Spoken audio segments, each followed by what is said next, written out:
পশ্চিমবঙ্গ তৃণমূল কংগ্রেসের রাজ্য কমিটির অন্যতম সাধারণ সম্পাদক বৈশ্বনাথ চ্যাটার্জি সহ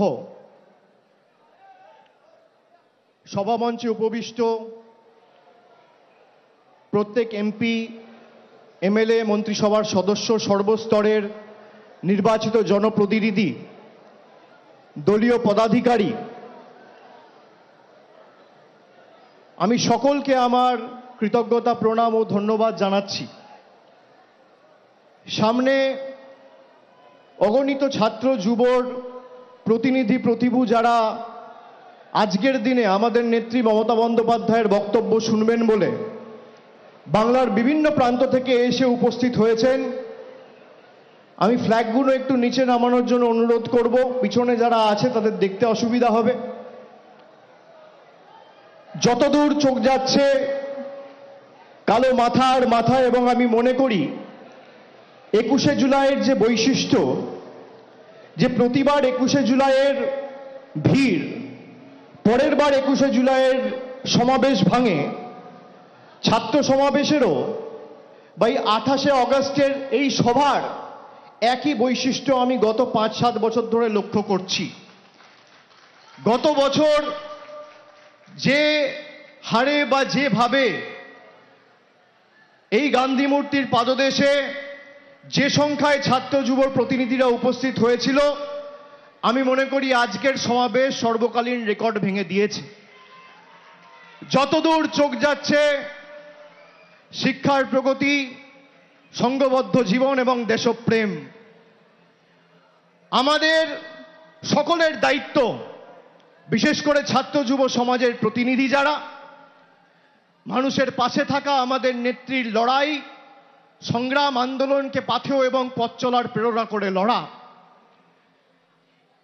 আমি গান্ধী মূর্তির পাদদেশের আজকের এই সভার উদ্দেশ্যে যখন রওনা দিয়েছিলাম, আমি রাস্তায় আস্তে আস্তে ভাবছিলাম যে গত বছর অর্থাৎ 2024 সালের যে ছাত্র সমাবেশ ছিল, এমন একটা সময়ে 2024 সালে আমরা ছাত্র সমাবেশ করেছিলাম যেখানে আরজিকর ঘটনাকে নিয়ে সারা রাজ্য রাজনীতি প্রায় উত্তাল। আজকে প্রায় 1 বছর অতিক্রান্ত। আমি আগের বছর সভায় বলেছিলাম, এই জায়গা থেকে, এই মঞ্চ থেকে দাঁড়িয়ে, একই সময় একই দিনে ঠিক 1 বছর আগে, যে যারা দোষীর শাস্তিতে রাত দখলের ডাক দিয়েছেন সেই মহিলাদের, নারীদের লড়াইকে আমরা সম্মান জানাই।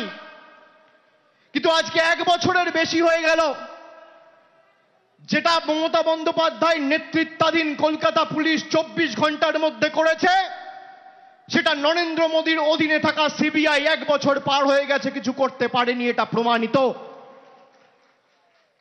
আমরা সেদিনকেও বলেছিলাম যে আমরা চাই দোষীর দৃষ্টান্তমূলক শাস্তি হোক।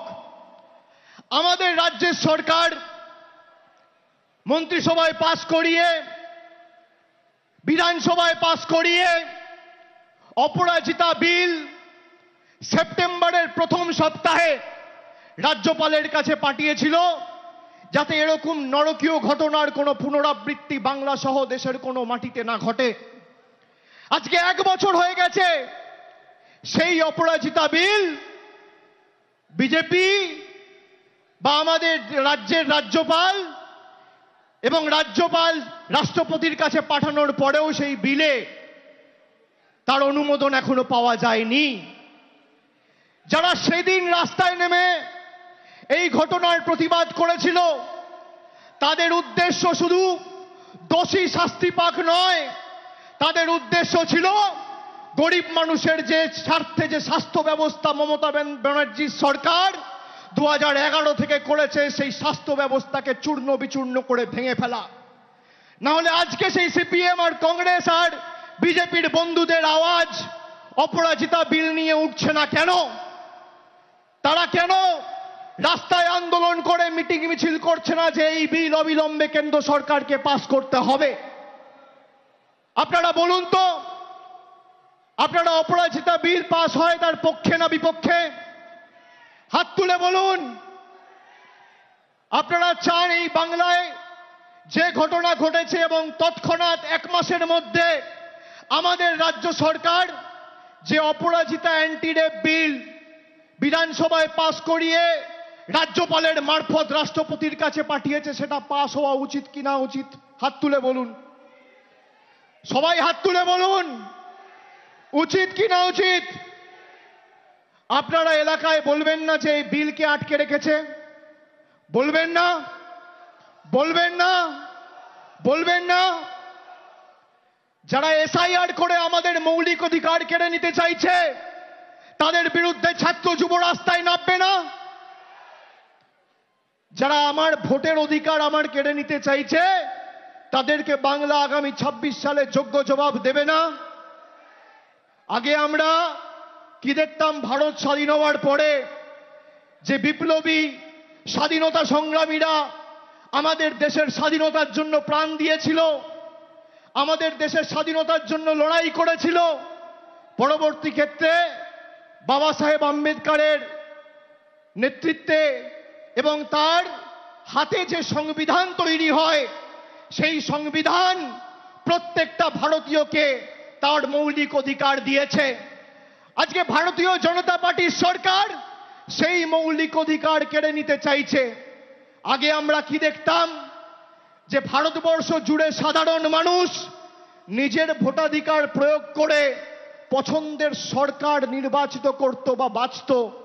আর আজকে কি দেখছি, বর্তমান কেন্দ্রের সরকার নিজেদের সরকারের স্থায়িত্ব বাড়াতে আর নিজেদের সরকারের স্বার্থ রক্ষা করতে ভারতবর্ষ জুড়ে ভোটার বেছে নিচ্ছে। আগে মানুষ সরকার বাঁচত, আর আজ সরকার মানুষ অর্থাৎ ভোটার বাঁচছে। এর বিরুদ্ধে বাংলা লড়বে কি লড়বে না? সবাই হাত তুলে বলুন, লড়বে কি লড়বে না? আমরা 100 দিনের জব কার্ড হোল্ডারদের স্বার্থে লড়াই করে দিল্লিতে গিয়ে বৃহত্তর আন্দোলন সমষ্টিগতভাবে লড়াই করেছি, তাদের হকের জন্য প্রশ্ন তুলেছি, তাদের স্বার্থে লড়াই করেছি।